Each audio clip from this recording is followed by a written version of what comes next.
We start at the local airport on Christmas Eve, as New York Police Detective Jonathan McClane meets up with his chauffeur for the evening, who's going to be driving him to his estranged wife's Quimbo party.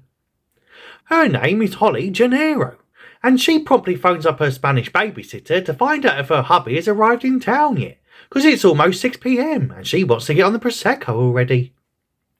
Anyway, on the way over, the chauffeur called Argyle says it's his first time driving the limo, and before he can say, "This'll end well," he arrives outside her company's building called Nakatomi Plaza, and says he'll spend his entire Christmas Eve evening waiting in a garage for this generic white copper, so he can take him back to a hotel if he gets too drunk, and thereby earn himself a tidy tip, given McClane's wife is a big shot business director with lots of wonga. Or some shit. So he heads on up to the party and totally thanks his wife's Asian boss for sending a limo to pick him up at the airport. And the gruff cop then meets one of her brash colleagues who's already snorting coke off a small table. Lol, oops. Anyway, he and Holly reunite, whilst brash colleague Harry Ellis, who I can't believe is the same guy who played Ethan in the OG Supergirl movie just a few years earlier, gets super jealous and she... And later, McClane washes himself up in a private bathroom whilst his wife says he can totally stay in her gaff tonight, given his kids ain't seen their daddy in 6 friggin' months. But just like my parents after they spend 90 seconds in a room with one another these days, they soon get into a Barney, given she stopped using his surname and is now going by Gennaro because reasons. And she reckons he just couldn't take the fact that she's a stunning and brave girl boss what don't need no man and now totally out-earns him. And so that's the real reason why they've essentially separated and she... Whilst elsewhere, a group of naughty terrorist fellas shoot up an innocent receptionist and take control of the building, initiating a lockdown and soon cutting the phone lines. Which was super rude given McClaney boy was halfway through chatting with Argyle, who's just chilling down in the parking lot and waiting on a white man to maybe get lucky tonight. When suddenly, said naughty terrorist totally crashed the festive festivities. And the guests just can't believe these fuckers have only brought giant machine guns to the party instead of copious bottles of booze. So naturally, top cop Jonathan McClane grabs a shooter and gets the heck out of Dodge, though forgets to grab his jacket and also his slippers for some reason. Whilst out in the main suite, the German leader called Hans Gruber tells the hostages that they'll all be fine if you bunch of abrasive Americans just shut up and do as you're told for once.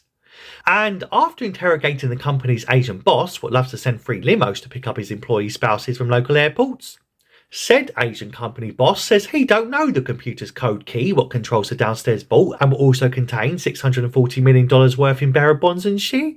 So shut up about it already. So the dastardly Hans fella blows his noggin off, before sending the 2 German twin henchmen off to go check out what that noise was, and also telling his chocolate cyber guy to get on with hacking the vault computer already.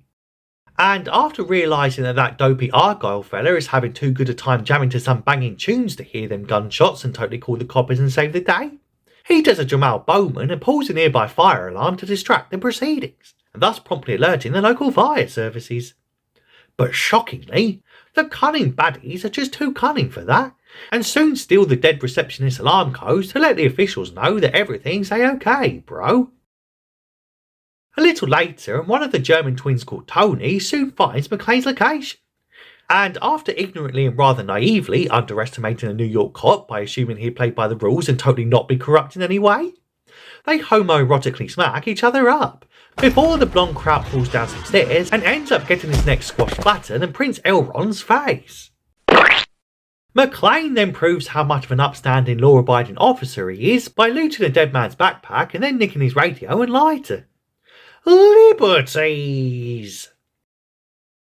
Also a little later, and Gruber gets back to threatening the hostages again, before Tony's body is displayed in a nearby elevator, which quickly undermines his scary speech and makes him look awry mug in front of his hostages. And upon closer inspection, he just can't believe there's some sort of murderous mad lad out there terrorising the terrorists with holiday messages, and totally bragging about now having a machine gun and even 3 of his hoes. Oh, some shit. And after our hero finds out all about his new foes by listening to them chat shit from the top of said elevator and then also getting briefly distracted by boobies, Tony's psycho brother Carl has a total meltdown when told how his fair-haired brother got that crick in his neck sorted out but not in a good way. but Hans just tells him to pull himself together. Because once the police arrive and waste hours trying to negotiate, we'll have the vault totally cracked and then be on our way out of here. So stop whining about wanting vengeance on a barefoot copper and shut up about it already. Meanwhile, Holly realises that John is the one messing things up and making people miserable, given that's what he's best at, well, at least if their marriage is anything to go by, and tells Ellis to sit tight, because her macho hubby will totally get him out and stuff. Whilst up on the roof, McLean sends out a mayday over the walkie about how a dozen or so Germans have taken over the Nakatomi Plaza and are currently threatening to shoot up 30 hostages, which ain't going to be a good look for when that Santa fella arrives tonight and they all get put on the naughty list and shit. Naturally, he can't be having that, because he really wants that new NES console and also Jaws the Revenge on VHS tape. So he tries to report it all to an emergency line that's specifically set up for dire emergencies. But they don't really believe a working class schmo who can't even remember to put his shoes on. So they just say, enough with the prank calls, bro, because this is a secure line for dire emergencies only. So stop whining about being in a dire emergency and shut up about it already. Now realising he's on his own and more alone than an unmarried aging porn star, he fends off another pissed off crowd whilst the local cop is told to go check out the potential dire emergency at Nakatomi Plaza, just in case that desperate guy who sounded pretty desperate is in some sort of desperate need for help and shit. And after he heads back to the elevator shafts and again gets distracted by tits, McLean crawls into a tight hole and soon pulls a small object out of his own tight hole. Steady. So said local copper called Sergeant Al Pal pulls up to the plaza and checks out the gaff, but hilariously can only be bothered to investigate the length of the lobby hallway instead of all 30 odd floors of the 40-storey tower. Ain't nobody got time for that. So soon thinks screw this for a game of soldiers and heads off, and presumably to buy some midnight donuts and shit. But Jonathan McLean also just can't be having that, so he smashes a window and promptly defenestrates the body of a recently deaded goon, which promptly lands slap bang on Al's bonnet. So naturally, he soon shits himself and radios for backup pronto, because it's raining bleeding corpses out here, whilst McLean nuts up and finally confronts that grubby Gruber fella, also over the radio. And he soon taunts them by revealing that he knows all about them, whilst looting some explosives, detonators and ammo from another nearby corpse. Nice. And after signing off by having some sort of mini-stroke and just mumbling yippee-ki-yay for some reason, we cut to the local news station, where up-and-coming hungry journo called Richard Thornburg gets wind of the developing story and heads out to cover it, whilst Hans asks his chocolatey tech boy how he's getting on trying to crack a giant vault with only late 80s technology. And he says he's, quote, 3 locks down with 4 to go, despite the on-screen CG graphic clearly displaying only 6 locks in total. Okay. But suddenly, they're interrupted by Sergeant Al Powell trying to get in contact with the guy who tried to get his attention earlier by lobbing a bunch of corpses at his company car. And knowing the baddies are totally monitoring the open channel, McLean avoids identifying himself by name but proceeds to give him a sit rep, as there's only 9 baddies left now and they look pretty professional given they have super duper phony fakey IDs and shit. And once the cavalry arrive and the dopey Captain Dwayne Robinson takes charge of this utter shit show, Hans says he don't really care about no stinking LAPD chief, nor about all their radio gossip, because he's just waiting for the FBI to arrive for some reason. Later, newly de facto head honcho Holly asks Gruber if she can get a new sofa for a pregnant colleague brought up, and also if her sozzled mates can go to the bathroom already, because they've been sitting up there for hours, and their bladders are about to burst worse than Katie Price's fake tits. About to burst worse than Katie Price's fake lips. And after he asks her name, she just says it's Miss Gennaro. Elsewhere, the gormless Argyle is still chilling downstairs in his limo, given he somehow hasn't heard all the fighting, shooting and defenestrating going on upstairs, and only finds out about all the nonsense via a local news report in the back seat of his motor.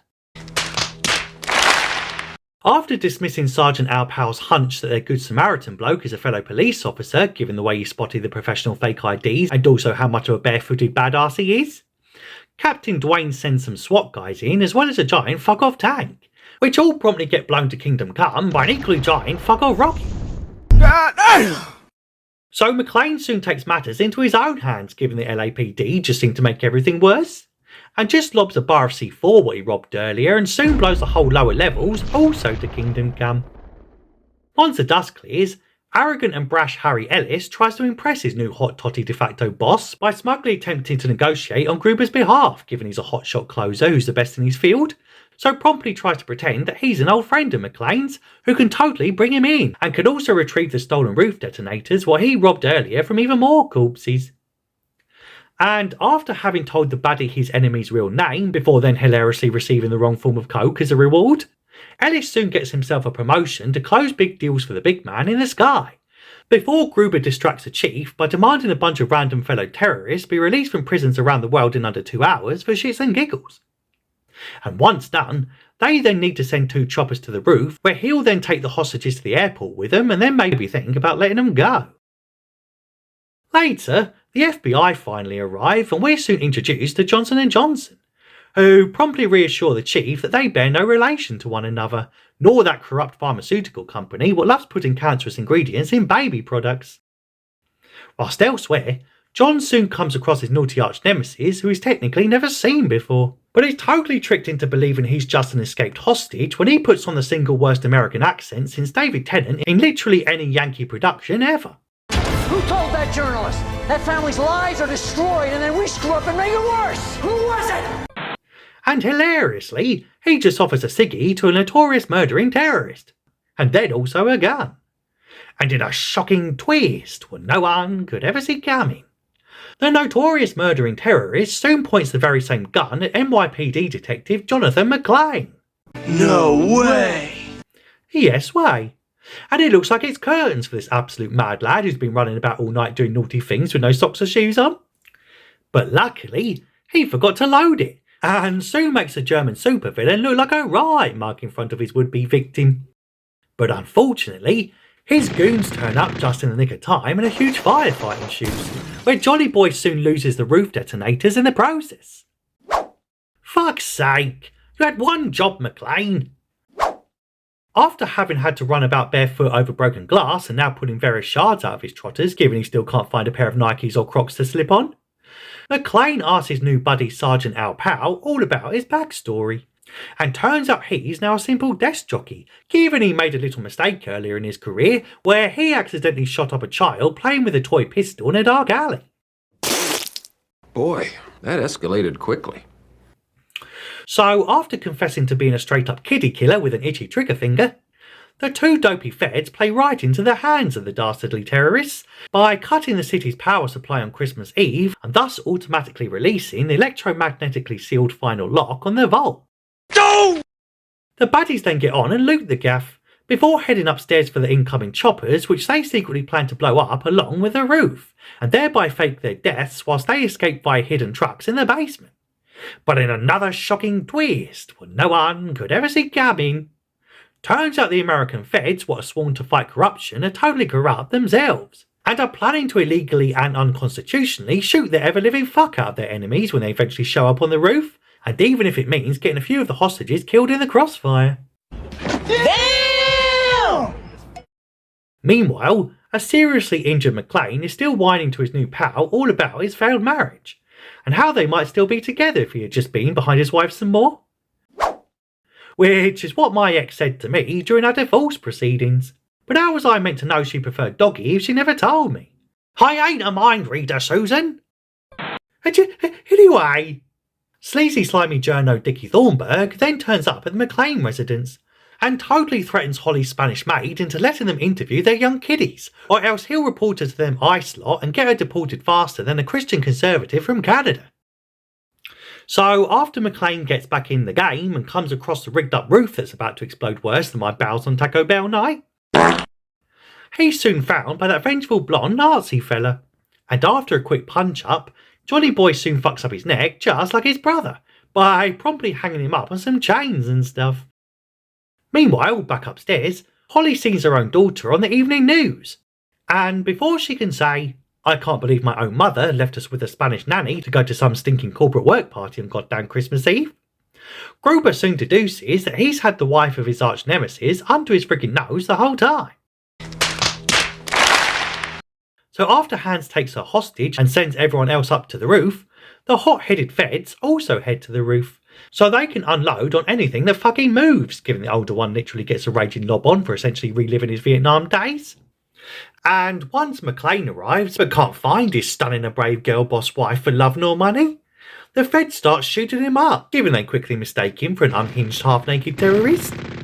So naturally, he sends everyone back downstairs and then ties a hose round his waist before jumping off the side like an utter madman, and just in the nick of time before the baddies blow the roof. But unfortunately, it's totally curtains for Johnson & Johnson, and not just because of the dodgy vaccines and endless lawsuits for medical malpractice.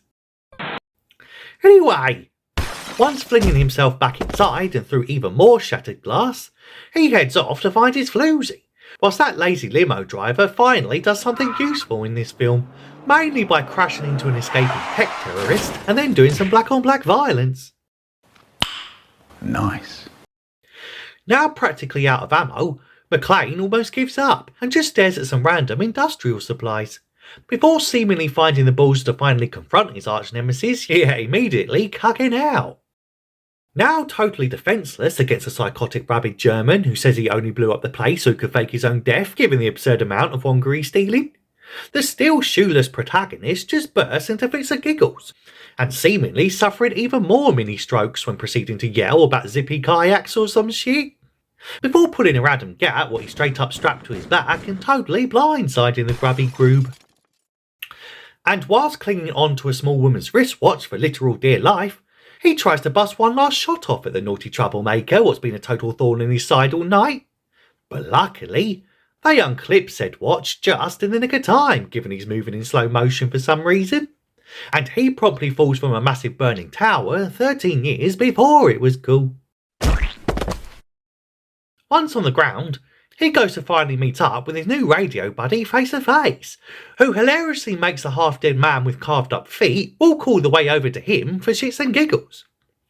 And after his wife interrupts their bromance to now introduce herself as Holly McClane, that half-dead Nazi appears again and totally tries to kill him also again. But luckily, Sergeant Al Powell can't be having that, given he's just found one bloke who doesn't seem to mind hanging out with a straight-up kiddie killer. So promptly gets back to doing what he does best and instinctively filling peeps full of lead in the dark of night to totally save his new BFF, and has thereby presumably now cemented his place on desk duty for the remainder of his career.